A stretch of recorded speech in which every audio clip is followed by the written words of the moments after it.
this project, Complete Works, has a number of different origins for me.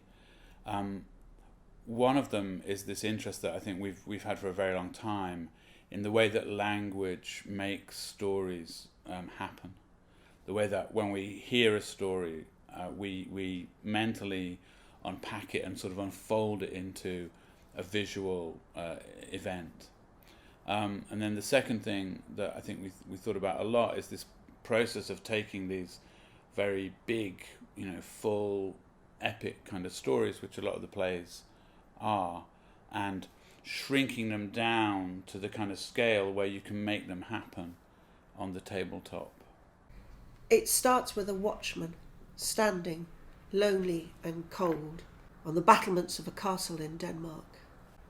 And he's joined by a second watchman who wants to know if he's seen anything that night. And they're both surprised when, out of the shadows, a third character arrives. And it's Horatio, a scholar and a nobleman, and he wants to know why he's been brought out of his bed in the middle of the night. We became very interested in this idea that you could use objects to represent the characters of a play, and in so doing you could tell the whole story of a play.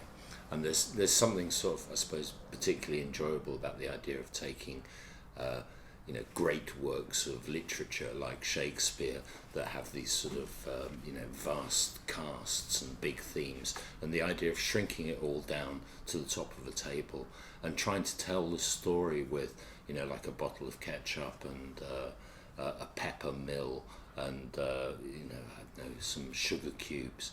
And in a way, when you're doing that, you're in some ways, of course, making the story a little bit stupid, but at the same time, actually, what you're trying to do is make people care about these objects like they're the characters. And I think it's, that's a sort of interesting quality that it has.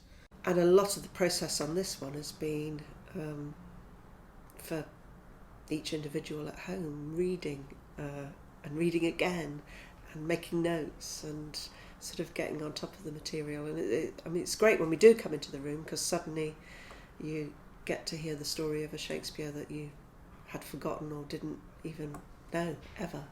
Years ago, I made a video actually of my brother, and he was telling the story of King Lear, but he'd only read the play one time.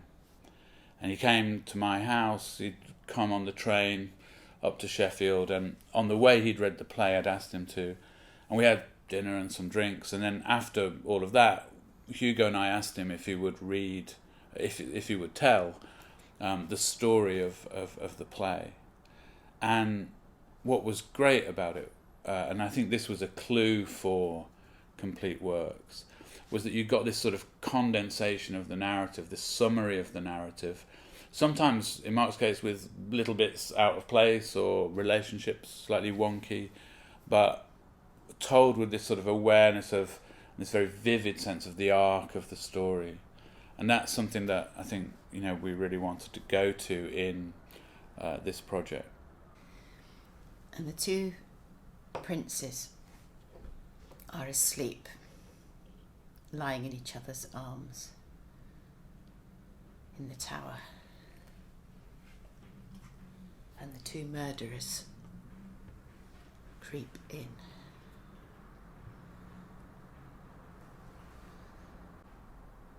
And they look down at the sleeping princes, and one of them takes a step back, and he says that he can't do it. So I think we first played around with it a couple of years ago, and I remember telling the story of Richard II with a whole load of coins, which, thinking about it now, must have been very confusing because the coins probably all looked very similar. But we knew there was something in this telling of the plot and telling of the story that we were really kind of infatuated with. Something about the stage and the table and the characters being these really often quite ugly objects that you're asked to feelful. There's one big job really in this project, one very sort of central task, and that's breathing life in a funny sort of way into these objects, into the stories, and trying to make them happen by using the objects as stand-ins for the characters. And Pericles turns to Marina and he says to the assembled crowd that he's certain he's found his long-lost daughter. Most of the pieces that we've made that operate over duration really work with a continuous time frame, so 6 hours from, say, 6 o'clock until midnight, with an audience free to come in and out. And this, I suppose, has a relationship to that idea of duration, in the sense that it's presenting such a large body of material, but what it's doing is doing that over 9 days. So it's doing it over the 9 days of Foreign Affairs Festival in Berlin, and so every evening there's 4 plays. In almost every case, you sort of feel something start to happen as we're rehearsing. You feel the drama in the story, you feel the sort of connections between characters, even though you're using these sort of rather absurd materials. It's, what we're doing, it's very, very simple, but at the same time there's this kind of very elemental magic in it.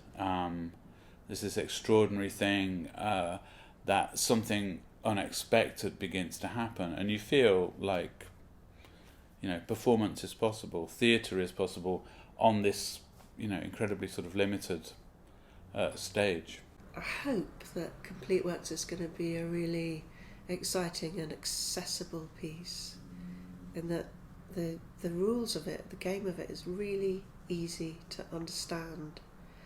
And I think when I'm watching other people do it, that the engagement is really strong, that you're watching people who have really thought about how to tell a good story, and they're taking these unlikely objects and they're really bringing them to life.